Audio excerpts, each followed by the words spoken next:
Je ferme la porte, laissant derrière moi mes soucis et mes distractions. Je ne veux qu'une seule chose, me centrer sur toi, te donner toute mon attention. Je suis né pour te louer en esprit, en vérité. Je suis né pour te chanter du premier jour jusqu'au dernier. Je t'adore, je t'adore de toute ma force, de toute mon âme. Je t'adore, je t'adore. L'adoration, ça peut passer par le chant, et ça passe avant tout par une attitude. Si tu as envie d'être prosterné devant Dieu en cet instant, être tout simplement béat devant tant d'amour et de grâce, alors tu es dans un état d'adoration finalement. Dieu cherche des adorateurs qui l'adorent en esprit et en vérité. Adore-le en esprit et en vérité. Et puis même si tu chantes un peu faux, c'est pas grave parce que ton cœur sonne juste. Est-ce qu'on pourrait personner nos cœurs à l'unisson pour une adoration pour notre Papa Céleste? Amen. Voici je suis là dans le lieu secret, à l'écoute de ta voix. Je veux avec toi une intimité, loin des tumultes d'ici-bas. Car je suis né pour te louer en esprit. Dis-lui ce matin, en vérité. Ouais. Je suis né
Je t'adore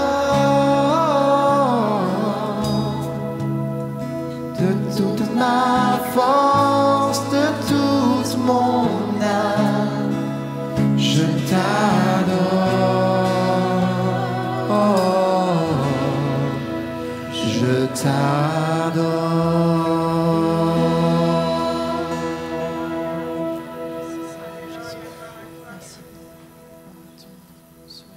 C'est toi que nous adorons, Seigneur. Merci pour toutes choses.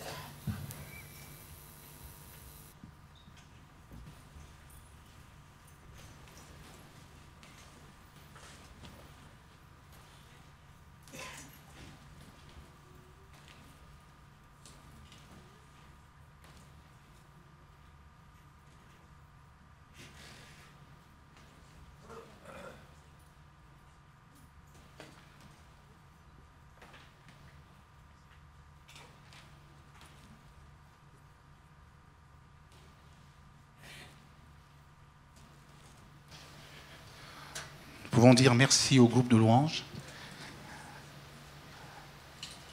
Comment vous allez? C'est vrai ça? D'accord, c'est très bien. Mais moi, je ne sais pas si je pourrais vous dire la même chose. Il y a à peu près 2 semaines, alors que j'étais en train de lire le texte sur lequel nous allons parler ce matin, j'ai reçu un message de ma sœur, dont je n'avais pas consulté mon téléphone. Et là, j'ai vu qu'elle avait appelé plusieurs fois.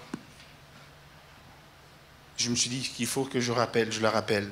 Et généralement, c'est pour moi un plaisir énorme de discuter avec ma sœur, de voir son rire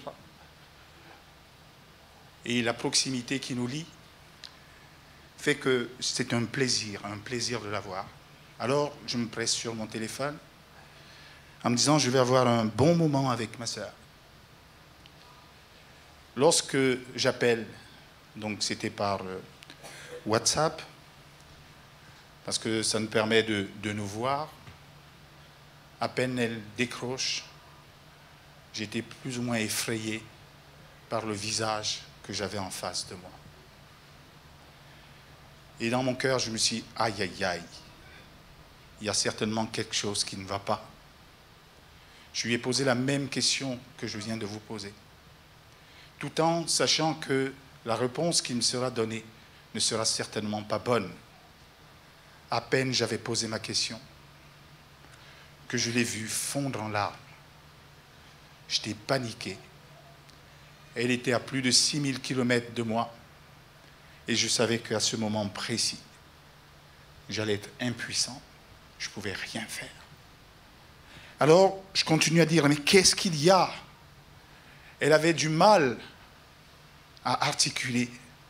Il a fallu que je concentre toute mon attention pour entendre ce qu'elle a à me dire. Et ce qu'elle me disait, c'est que j'étais à l'hôpital aujourd'hui et les informations qui m'ont été données ne sont pas bonnes du tout. Qu'est-ce qu'il y a? Elle continue à pleurer. J'étais en face, mais totalement impuissant.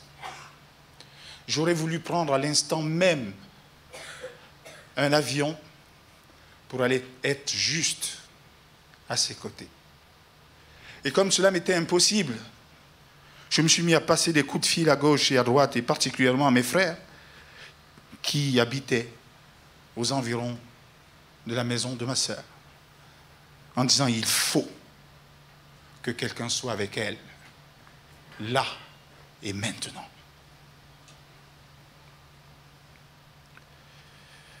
Ce qu'elle me disait me faisait craindre pour sa vie. Le titre de mon message ce matin va être « Pronostic vital ». Je vous dis encore, aujourd'hui où je suis, je ne sais pas ce qu'il adviendra de ma sœur. Mais je peux vous dire une chose.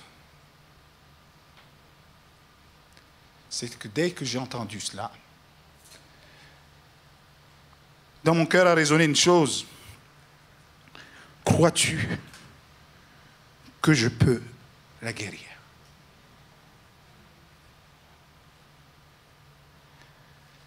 Au regard du diagnostic qui avait été prononcé, j'ai bugué. Pronostic vital. Alors je vais vous amener dans le chapitre 11 du livre de Jean, qui montre que les choses qui arrivaient du temps de Jésus, alors qu'il était sur la terre, peuvent être des choses qui nous arrivent aussi aujourd'hui. Pronostic vital. Et je vais lire les 2 premiers versets du livre de Jean 11. Il est dit, dans le village de Béthanie, vivaient 2 sœurs, Marthe et Marie, ainsi que leur frère Lazare. Marie était cette femme qui, après avoir répandu de l'huile parfumée sur les pieds du Seigneur, lui essuya avec ses cheveux. Les lui essuya avec ses cheveux. Lazare, son frère, était malade. Pronostic vital engagé. Il était malade. Malade. Et alors je me suis demandé, que signifie ce mot exactement? Quel était son mot à l'origine? Et lorsque je lis la parole de Dieu, en tout cas la version Strong, on utilise le mot asténéo. Je n'ai pas fait du grec. Je me suis juste contenté de lire ce que ça voulait dire. Ça voulait dire être faible, être sans force, être impuissant. Être faible en moyens, nécessiteux, pauvre, être malade. Et au sens théologique, pour parler de la faiblesse, de la foi. Alors devant la situation de ma sœur, je me demandais qui était plus asténéo que l'autre. Parce qu'à ce moment précis, je me suis senti impuissant. En ce moment précis, je me suis dit, est-ce que j'ai suffisamment de foi pour croire que ce Dieu que je sers va agir à l'instant même, ou va agir dans la vie de ma sœur? Mon cœur était plein d'inquiétude. Je vous ai dit plein d'inquiétude pour ma sœur, déjà parce qu'elle était seule chez elle. Et je me disais, qu'est-ce qui va se passer? Et lorsqu'on est dans une situation comme celle-là, on a besoin de secours. Et parfois, lorsqu'on a besoin de ce secours, on ne le trouve même peut-être pas. Ou on n'a pas les moyens de se payer ce secours. Mais là, dans le texte que nous lisons, la parole de Dieu va nous dire, les 2 sœurs envoyèrent donc quelqu'un à Jésus pour lui faire dire, Seigneur, ton ami est malade.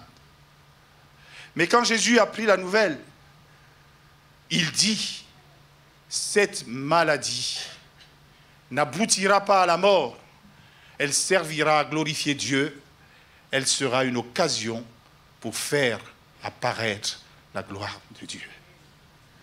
Waouh!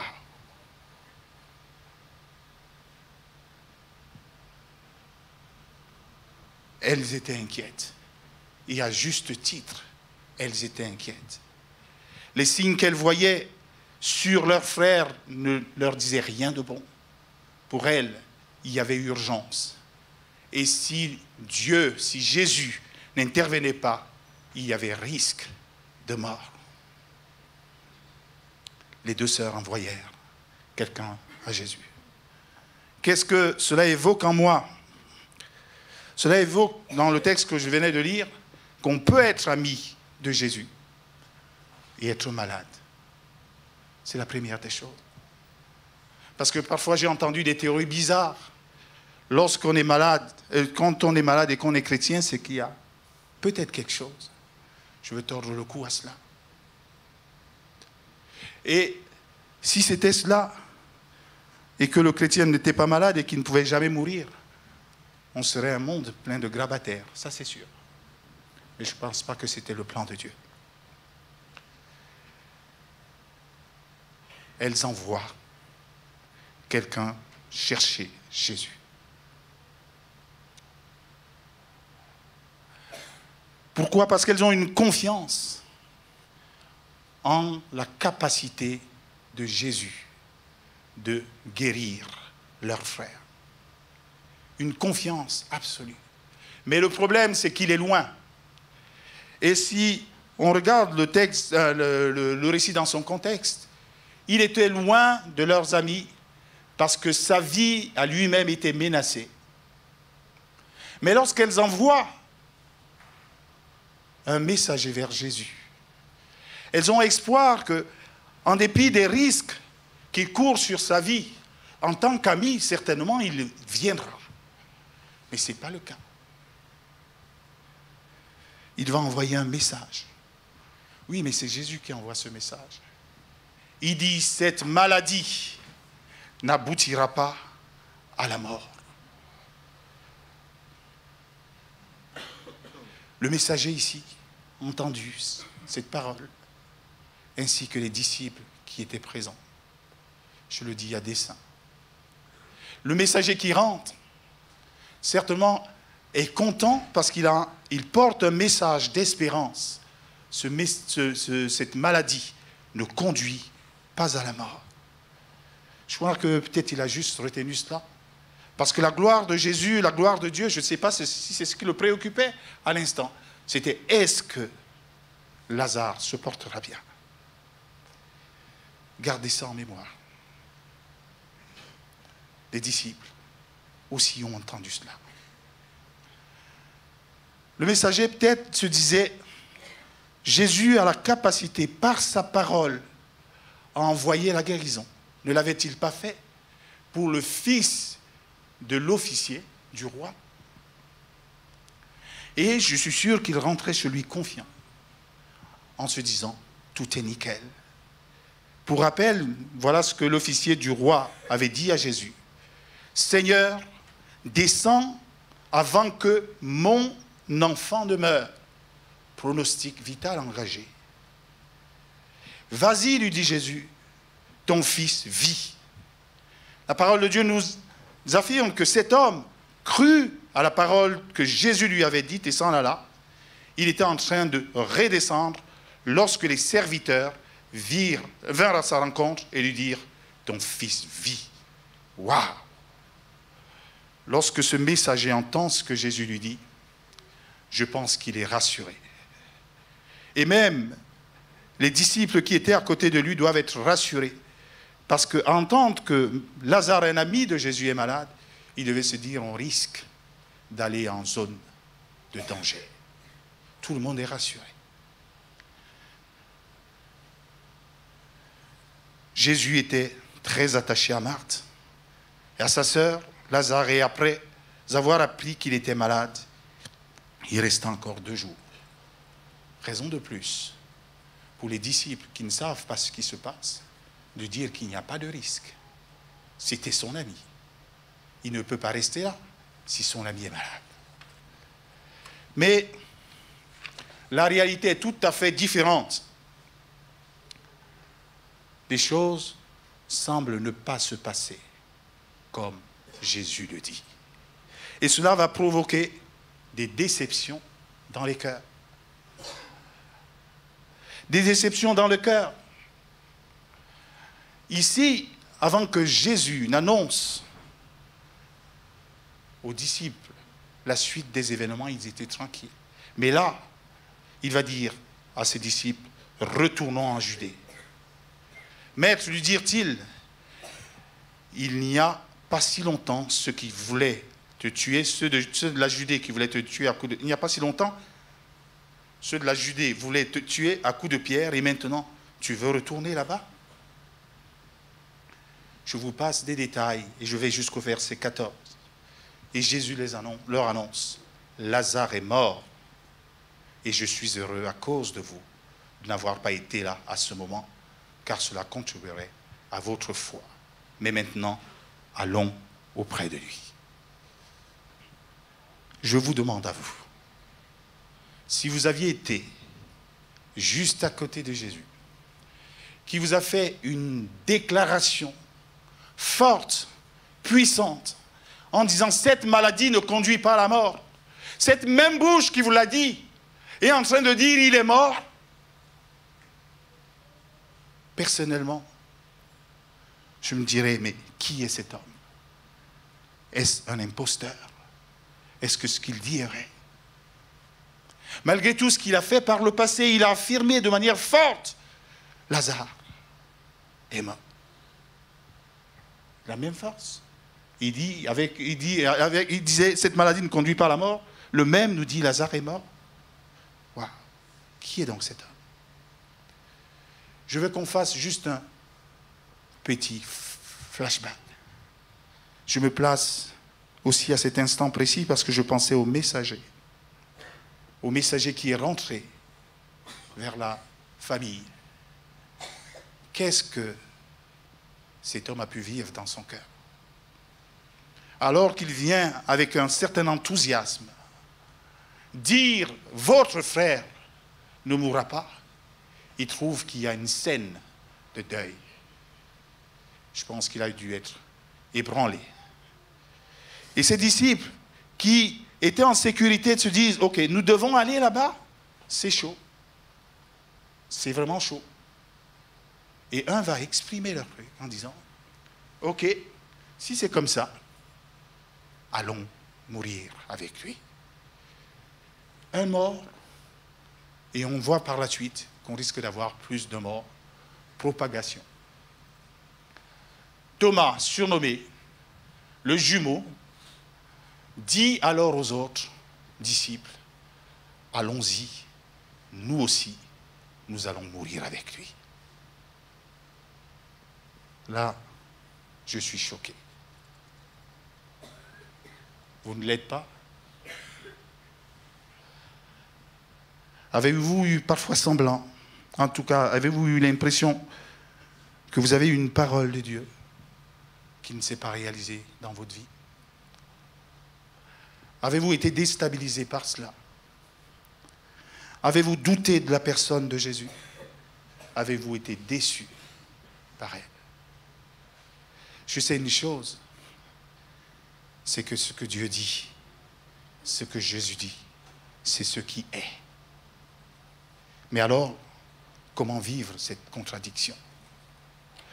Jésus a dit, cette maladie ne mène point à la mort. Que va-t-il faire? Dans mon premier point, je parlais du pronostic vital engagé. Je vais dire, même si l'expression n'existe pas, je parlais avec un médecin encore ce matin, parce que j'avais mis mon titre avant, pronostic vital levé. Et d'ailleurs, on s'est posé la question lorsqu'on était en prépa prédication, est-ce que ça existe? Mais permettez-moi cette petite liberté, mais c'était pour illustrer ce qui se passe. Autant le pronostic vital de Lazare était engagé et l'a conduit vers la mort, mais autant la parole de Dieu va se réaliser. Cette maladie ne mène point à la mort. Jésus va au-devant de ses amis. Jésus va au-devant de ses amis. Et la parole de Dieu nous dit qu'il va voir Marthe. J'ai dit, mais je ne sais pas s'il est un peu gonflé. On ne le dirait pas de la part du Seigneur, mais on dira trop tard. C'est vraiment trop tard. Trop tard. La parole de Dieu nous dit, à son arrivée, Jésus a appris qu'on avait enseveli Lazare depuis déjà 4 jours. Où étais-tu? Marie était en droit de lui demander où étais-tu? Est-ce que vous aurez reçu Jésus, vous?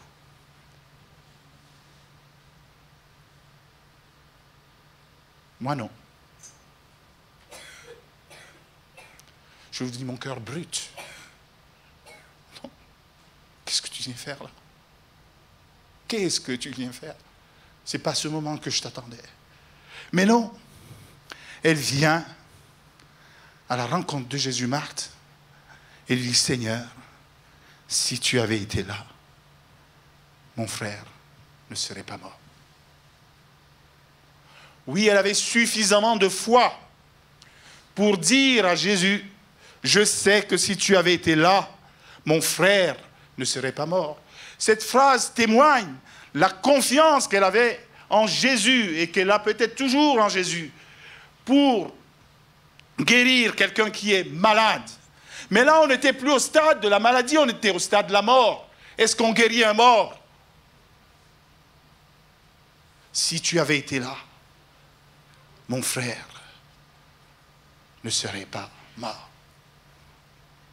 Alors, voilà une phrase qui m'a percuté.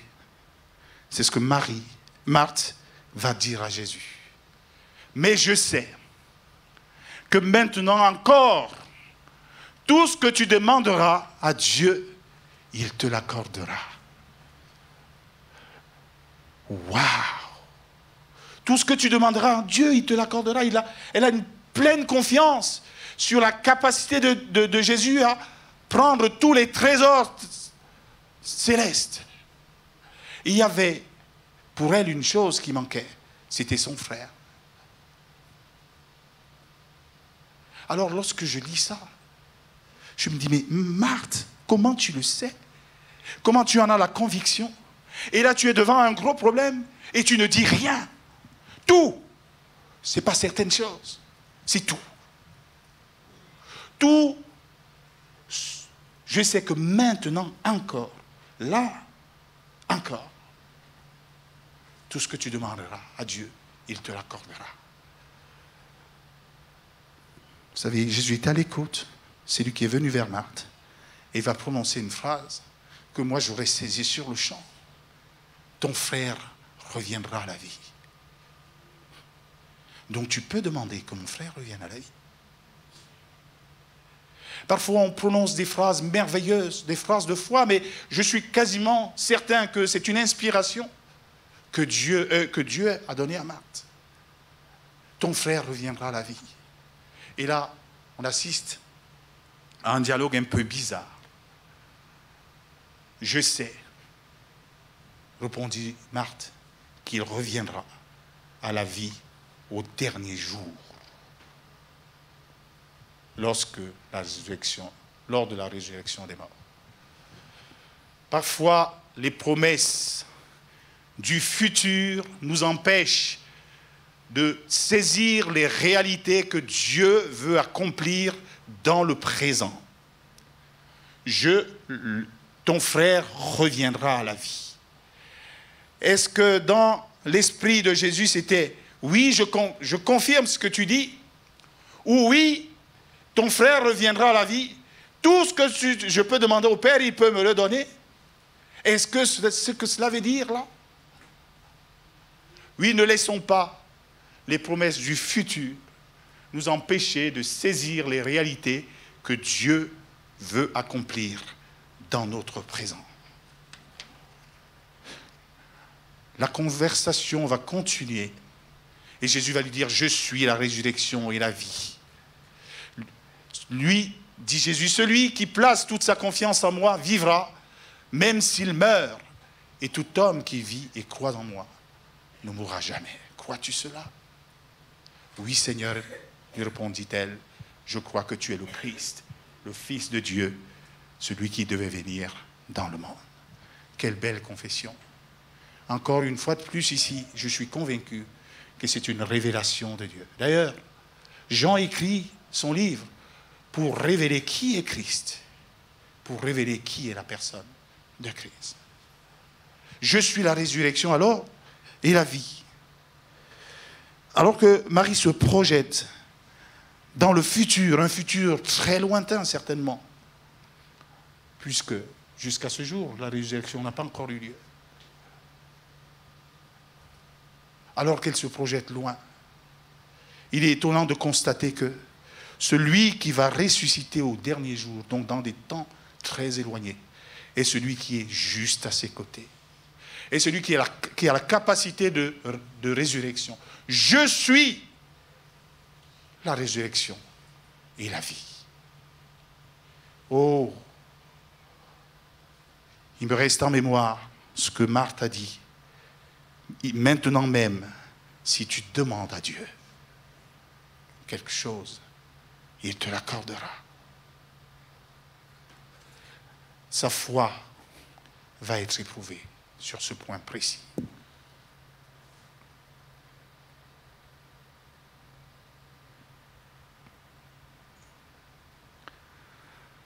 Jésus va dire, alors que Marthe est là, en face de la tombe, parce que Jésus a demandé où est-ce qu'était enterré Lazare, en face de la tombe, Jésus va dire une chose qui est étonnante et qui ne s'est jamais faite. D'ailleurs, il est précurseur dans beaucoup de choses. Enlever la pierre de Jésus. Marthe, la sœur du mort, dit alors, Seigneur, il doit déjà sentir, cela fait 4 jours qu'il est là. Marthe, n'as-tu pas dit que tout ce que je demanderai à mon Dieu, il me l'accordera? Est-ce que tu veux juste me faire confiance dans ce que je fais? Ouvrez, faites rouler la pierre. Nous limitons parfois, ne limitons, nous pas souvent, l'action de Dieu par nos doutes. C'est vrai que Jésus fait quelque chose d'inédit à cet instant précis. Mais il peut tout demander. Et alors, Jésus lui avait fait une promesse. Je ne sais pas ce que Jésus lui avait dit. Il lui dit tout simplement, si tu crois, tu verras la gloire de Dieu.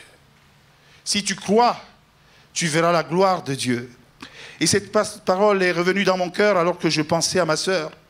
Et je me disais, Seigneur, j'ai l'impression que je n'ai pas suffisamment de foi. Je vous livre mon cœur tel qu'il est là. Parce qu'on fait parfois des belles déclarations. Ici, tous les jeudis, on prie parfois pour ceux qui sont malades. Et j'avoue, et je le confesse, que parfois il y a certains qui sont venus avec des cas terribles. Je me dis dans mon cœur, Seigneur, et ça aussi, tu peux le guérir.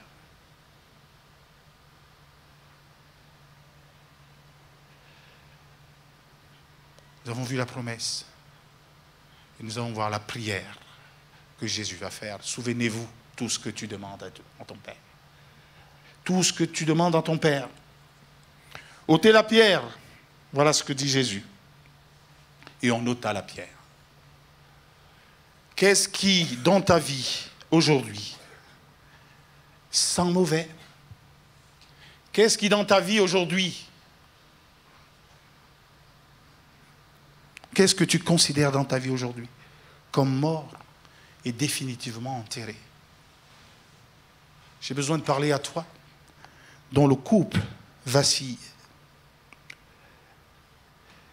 Et chaque jour, quand tu regardes ton conjoint, tu as l'impression de découvrir un inconnu. Tellement le fossé commence à se creuser entre vous. Tu te dis là, personne ne peut rien faire. Là, le Seigneur est en train de te dire, ouvre, montre-moi ce qu'il y a dedans et je m'en occuperai.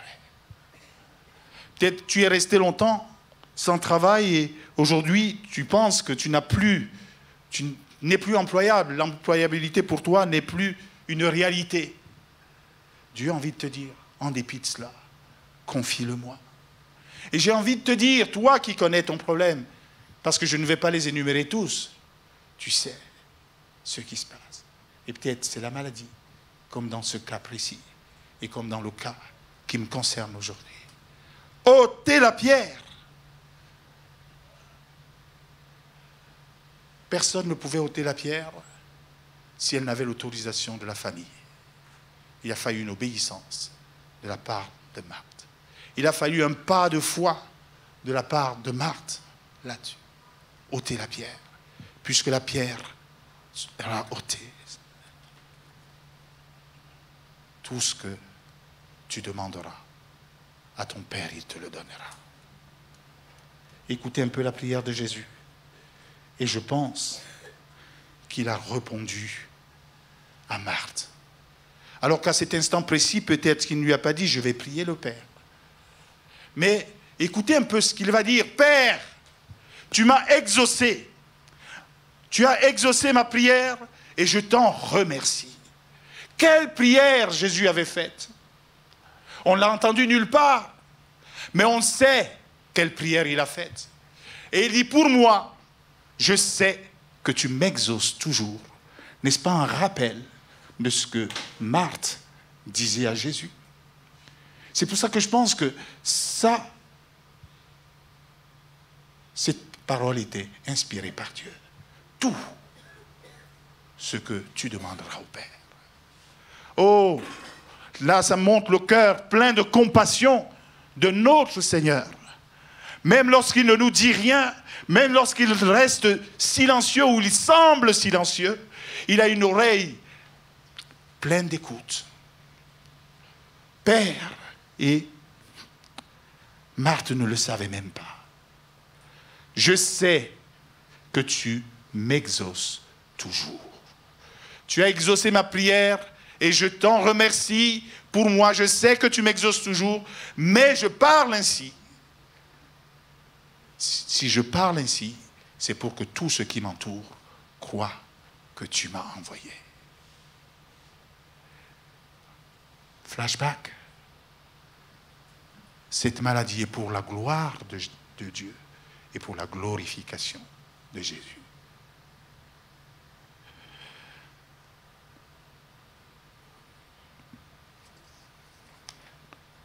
Confier à Jésus nos doutes, c'est lui donner l'opportunité de manifester sa gloire. Si Marthe, en donnant l'ordre d'ouvrir le tombeau, Marthe, en donnant l'ordre d'ouvrir le tombeau, disait, Seigneur, je te confie mes doutes.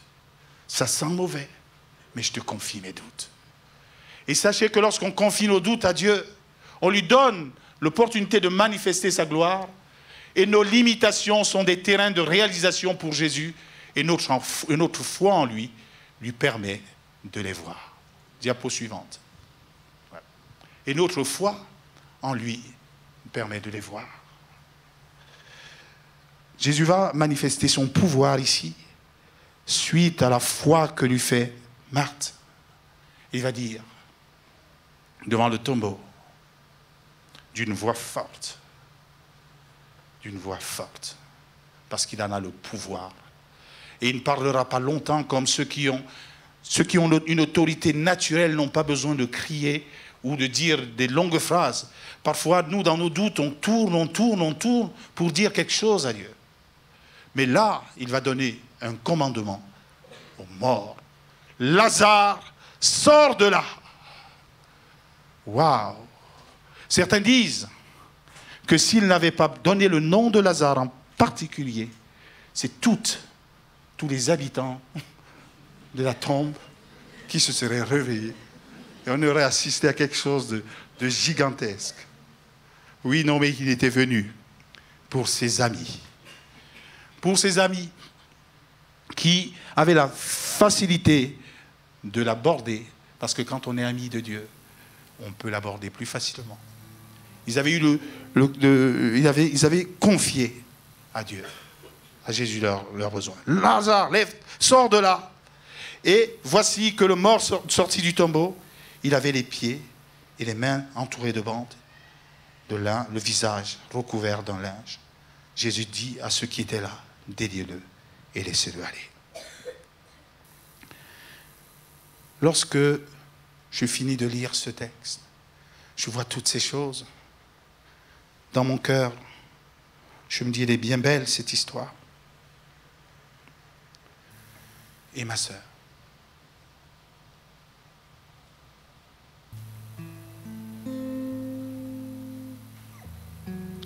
Seigneur, je n'ai aucun doute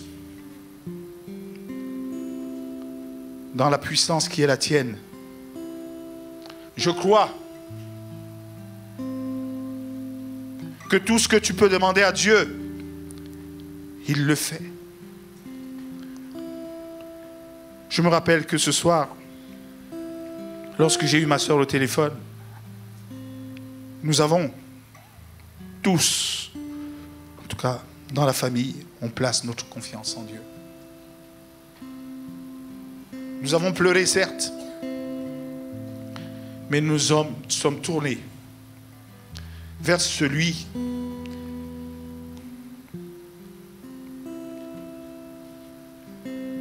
qui est notre ami.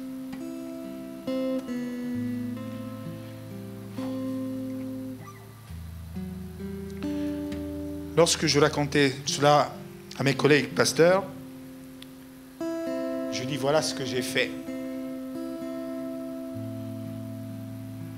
Et Yvan m'a dit, mais tu auras une réponse.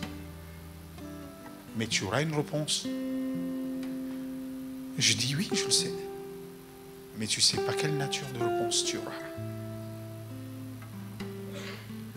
Et ça aussi, je le savais.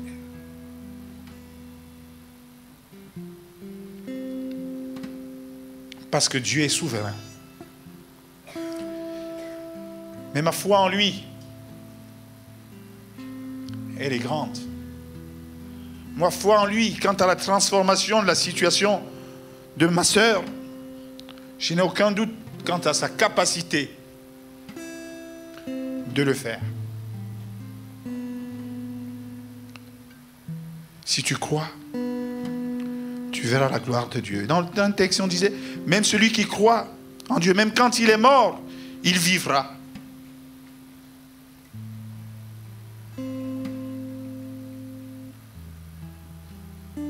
On a une chose en commun avec ma sœur, c'est qu'on a placé notre confiance en Dieu. Et quelle que soit la réponse que Dieu donnera par rapport à sa vie terrestre,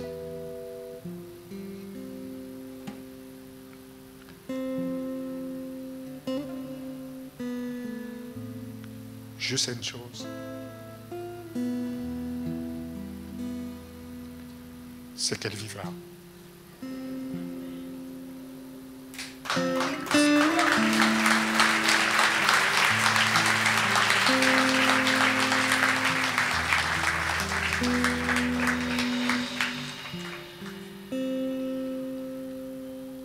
Dans tous les cas,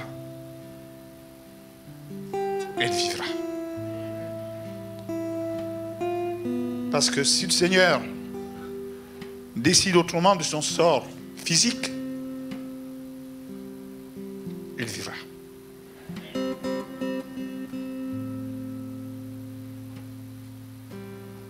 Mais ma confiance en Dieu, elle est intacte. Il a la capacité, le pouvoir de changer les choses. J'ai juste envie de te dire, je ne sais pas quelle est ta situation. Ouvre tout ce qui sent mal dans ta vie et sache que le Seigneur, dans tous les cas, il interviendra. Mon Dieu est vivant, le tien aussi. Merci.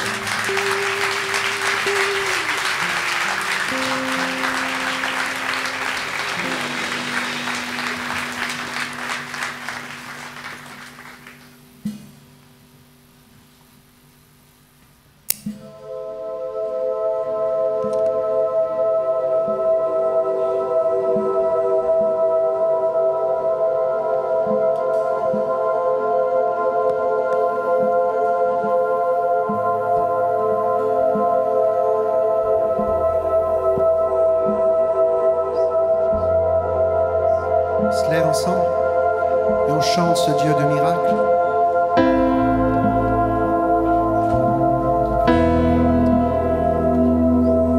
Et présent ici devant moi, présent ici devant moi, celui qui fait entendre le son, fait disparaître toutes mes craintes, disparaître toutes mes craintes. Oui, je crois en toi.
le Dieu qui était et qui vient, la puissance du ressuscité, le Dieu qui redonne la vie. Tu es le Dieu des miracles, tu es le Dieu des miracles,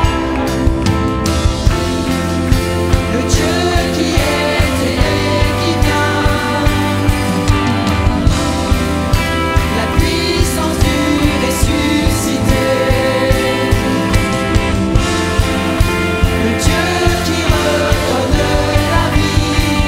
Tu es le Dieu des miracles, tu es le Dieu des miracles. Oui, je crois en toi, oui, je crois en toi, tu es le Dieu des miracles.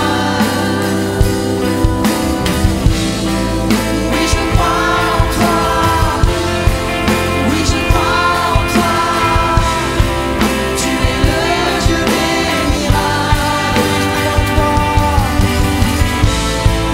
Oui, je crois en toi, oui, je crois en toi, tu es le Dieu des miracles.